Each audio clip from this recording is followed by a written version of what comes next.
Madame, mademoiselle, monsieur, bienvenue à Métro News. Voici les principaux titres qui seront développés aujourd'hui. Comme annoncé par les autorités religieuses, les écoles catholiques, presbytérales et congréganistes sont restées fermées ce mercredi. Le clergé catholique continue de protester contre l'enlèvement de plusieurs religieux. Une transition apparaît inévitable après le 7 février 2022, selon le président du Sénat, Joseph Lambert, qui juge qu'un accord permettra de la débuter dès à présent et d'éviter ainsi au pays de connaître des heures sombres. L'unité de lutte contre la corruption, ULCC, annonce l'ouverture d'une enquête en vue de faire la lumière sur d'éventuels cas de corruption à la loterie de l'État haïtien.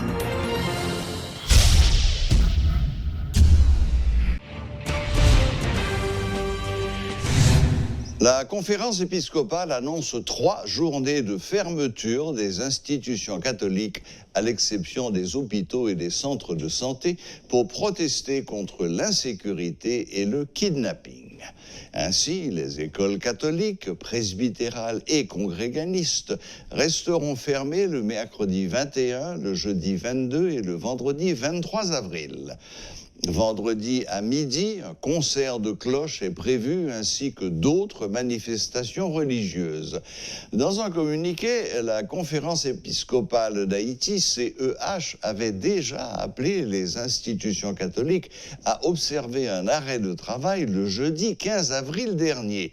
Les activités scolaires et commerciales étaient quasiment au point mort ce jeudi 15 avril, suite à l'appel à un soulèvement national contre le kidnapping lancé par l'Église catholique et qui a été suivi par de nombreux secteurs. Des centres de santé, des supermarchés, des entreprises, de nombreuses banques privées avaient gardé leurs portes fermées en signe de solidarité. Mais pour cette première journée du mercredi 21 avril, ce mouvement lancé par l'Église catholique n'a pas été aussi suivi par tous les secteurs. Les avis sont partagés en ce qui concerne la méthode utilisée par l'Église catholique pour protester contre l'insécurité. Alors que certains y adhèrent totalement, d'autres, au contraire, ne l'approuvent pas.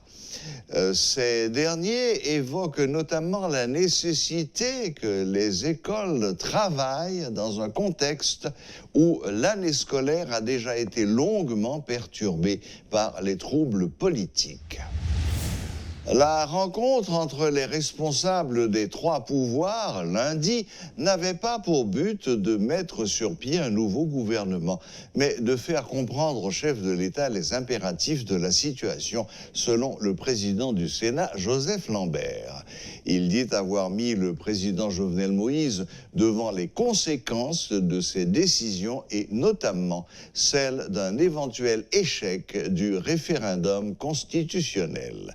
Selon lui, une transition apparaît inévitable après le 7 février 2022, selon le président du Sénat, Joseph Lambert, qui juge qu'un accord permettra de la débuter dès à présent et d'éviter ainsi au pays de connaître des heures sombres. On dit, président, aucun pas capable de faire 3 consultations populaires dans le restant qui était par devant gros défis qu'on a en face et plus particulièrement défis sécurité qui vient là.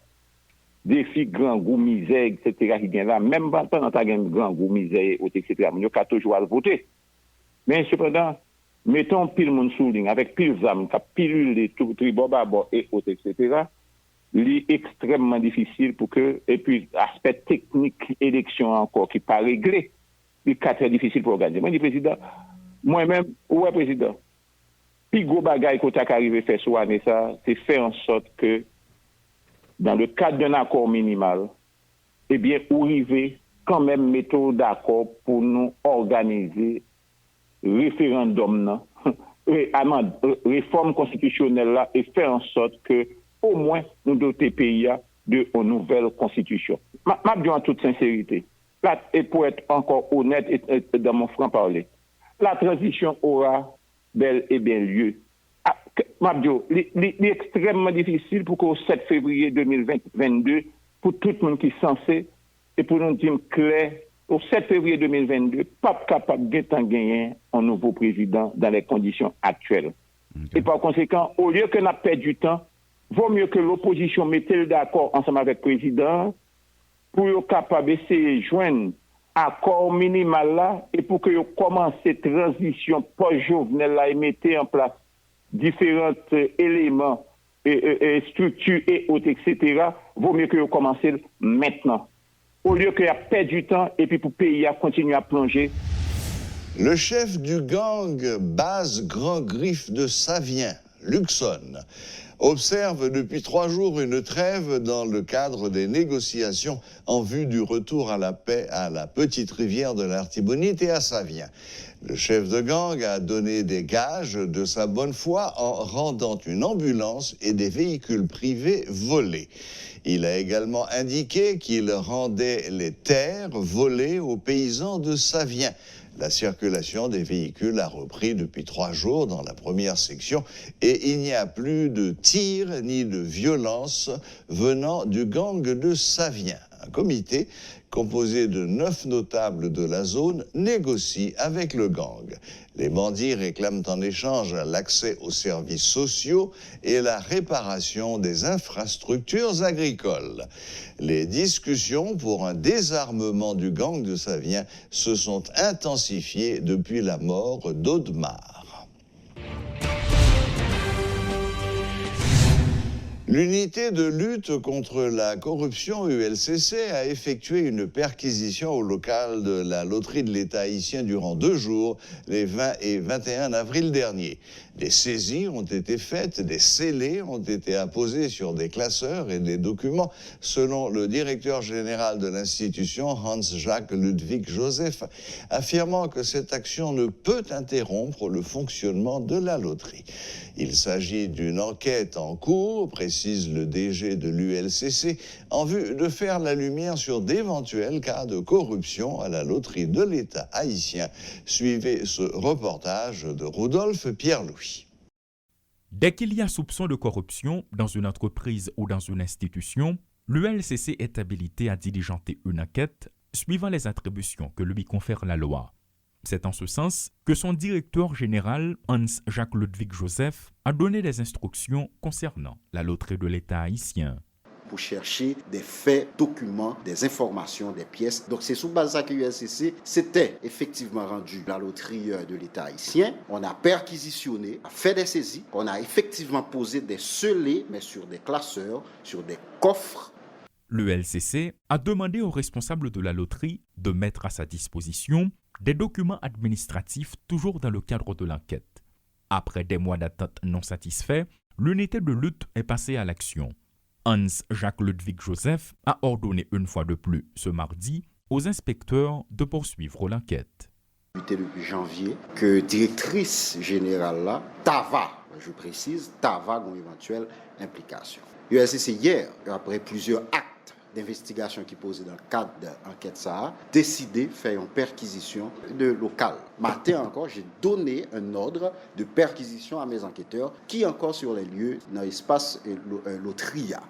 Contrairement aux affirmations qui circulent, l'ULCC n'a pas le droit, de par son statut, de procéder à la fermeture d'une institution. Hans-Jacques Ludwig Joseph le confirme et se dit surpris des critiques. Il s'agit que d'une enquête, rectifie-t-il, pas d'une affaire devant la justice, du moins pour l'instant. Moi-même, moi, estimé l'inconcevable pour l'ULCC. Tava demandé à une institution l'État pour le fournir un ensemble de documents et puis l'institution ça a décidé de par elle-même pour le pas voir. Dans ce cas, la loi m'autorise pour mal chercher documents ça. Les explications fournies par le directeur général de l'ULCC en ce qui concerne la perquisition arrive à point nommé, affirme le coordonnateur des bureaux régionaux de la loterie. Rolex Pierre explique que les syndicats de l'institution ont soumis des doléances aux autorités. En novembre 2020, IGF, qui c'est Inspection Générale des Finances, a décidé pour être capable de dresser un premier rapport sur le fonctionnement de l'institution. Et malheureusement, par rapport à rapport ça, on s'est rendu compte que la gestion était vraiment catastrophique. Cette descente des lieux des agents de l'ULCC pouvait être évitée selon les constats. Depuis en janvier 2021, l'unité sollicite la coopération des responsables. Si aujourd'hui on est arrivé à ce stade, Rolex Pierre tente de dédouaner certains employés de la loterie. Si c'était pour volonté, tout employé dans l'institution, moi je pensais que depuis un bon bout de temps, ULCC a gagné un document pour capable vérifier déjà. Et malheureusement, ce n'est pas employé dans la réalité qui a décidé. Il y a des responsables qui ont mis là pour ça. Le mardi 20 avril, les enquêteurs de l'ULCC, sous forte escorte policière, ont effectué durant toute la journée une perquisition dans les locaux de la loterie. Le même jour, Marie-Margaret Fortuné, la directrice de la loterie, a remis sa lettre de démission au président contesté par une frange de la population, Jovenel Moïse. Il ne s'agit pas de fermeture de la loterie de l'État haïtien, contrairement aux informations qui circulent sur les réseaux sociaux. L'unité de lutte contre la corruption effectue un travail de vérification par rapport à des soupçons de corruption selon le directeur général de l'institution. Mais toujours est-il, c'est un dossier à suivre de près. Paul Léel et Rudolph Pierre-Louis pour Télé Métropole. Il n'est pas possible de demander au peuple de voter une constitution dans un référendum, selon la professeure Myrlande Hippolyte Maniga. La constitutionnaliste croit qu'il est juridiquement et techniquement impossible d'inviter la population à préparer une constitution dans un référendum, car un référendum populaire n'est pas synonyme de démocratie. Pour sa part, maître Bernard Gousse pointe du doigt l'illégalité et l'illégitimité du Conseil électoral provisoire chargé d'organiser le référendum constitutionnel. Plus loin, en parlant du chef de l'État Jovenel Moïse, maître Bernard Gousse trouve qu'il est inconcevable qu'un président dont le mandat est arrivé à son terme depuis le 7 février 2021 soit à même de demander au peuple de participer à un référendum constitutionnel. La constitutionnaliste Myrlande Maniga et maître Bernard Gousse ont fait cette déclaration lors d'une conférence débat organisée par le barreau de Port-au-Prince à l'occasion du 34e anniversaire de la promulgation de la Constitution de 1987. Suivez ce reportage de Jean-Jules Desaugustes et Guitry Choisy. Le rendez-vous est académique et le sujet est conjoncturel. La problématique des changements constitutionnels en Haïti. Dans une salle bondée d'intellectuels avec notamment de figures de la Bazoche, une photo du feu le bâtonnier assassiné maître Montferrier d'Orval affichée dans l'espace, le débat se révèle houleux. Mais l'accent est mis sur le référendum constitutionnel. D'entrée de jeu, la constitutionnaliste Myrlande Hippolyte Maniga explique ce qu'est la chose. Et selon elle, un référendum n'est pas une élection. Le référendum est une demande faite à la population d'accepter ou de récuser une proposition de l'exécutif. Fin de citation. Sachant que le peuple ignore presque tout du processus, la professeure Myrlande Hippolyte Maniga tient à faire une nuance capitale. On ne peut pas organiser un référendum sur un texte complet. Car vous, citoyens, vous pouvez être d'accord avec tous les articles, mais vous récusez un seul, vous pouvez voter non, que vous n'approuvez pas le texte. Donc, un référendum ne peut pas servir pour préparer une constitution.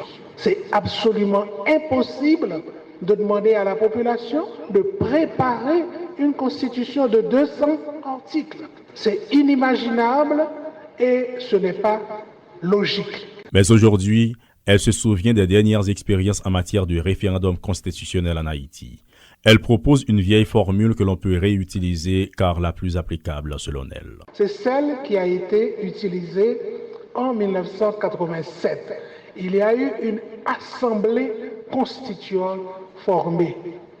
Et le Conseil national de gouvernement avait innové parce que dans le passé, ou bien on élisait les membres ou bien on les nommait. Le CNG a choisi une combinaison des deux. Il y a eu des membres élus et des membres nommés. Le texte a été voté publiquement, article par article, en français et en créole.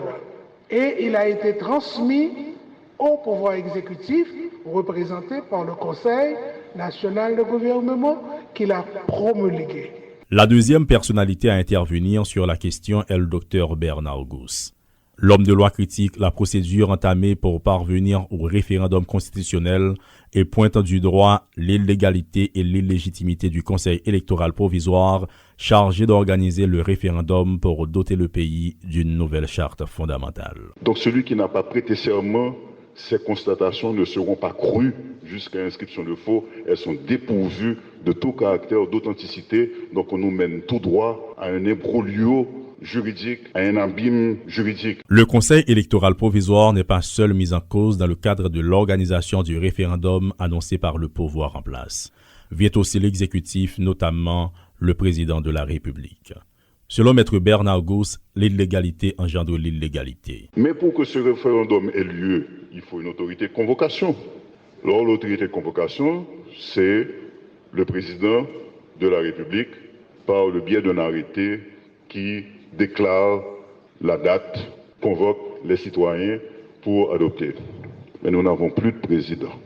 Depuis 7 février 2021, nous n'avons plus de président. Par application de l'article 134-3, il n'est permis aucune prolongation de mandat. Presque à l'unanimité, les participants à cette conférence débat ont soutenu l'inopportunité du référendum constitutionnel en raison des procédures, du temps imparti et des personnes en charge de l'organiser.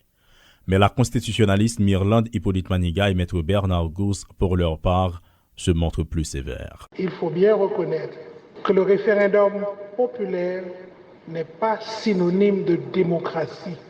Mais l'histoire haïtienne ou l'histoire étrangère nous révèle que le référendum, malheureusement, peut faciliter, peut créer l'antichambre à l'autoritarisme et à la dictature. Or, autoritarisme et dictature ne peuvent pas être constitutionnalisés. Donc ceux qui occupent la présidence ou celui sont des occupants de fait et non pas des occupants juridiques de jure. Donc leurs actes sont dépourvus de toute légalité. Depuis des mois, les proches des pouvoirs, les membres de l'opposition, ceux de la société civile et des organismes de défense des droits humains n'arrivent pas à s'entendre sur le processus référendaire constitutionnel.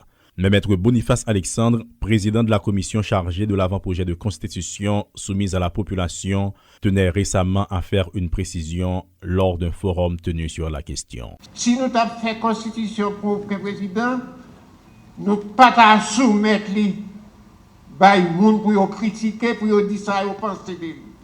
Nous avons fait secrètement, et puis nous avons envoyé le président, c'est où nous avons la constitution pareille, nous ne pouvons pas rien. Or, nous-mêmes, avant de commencer le travail, ça, nous consultons tout le monde, nous opinion, tout ça nous qui est écrit dans l'avant-projet, ce n'est pas nous. Tous ces peuples-là, et c'est pour le peuple-là notre travail. En tout cas, nous sommes en avril et le rendez-vous du référendum constitutionnel est fixé au 27 juin prochain. Et si les acteurs n'arrivent pas à accorder leur violon sur le processus, le peuple devra-t-il faire face à une corvée en s'exprimant sur une constitution dont la procédure est viciée à la base? Leader d'Haïti, n'est-il pas encore temps d'agir dans le sens du bien commun? Voilà, la boucle est bouclée. Merci de nous rester fidèles et à la prochaine. Même heure, même chaîne.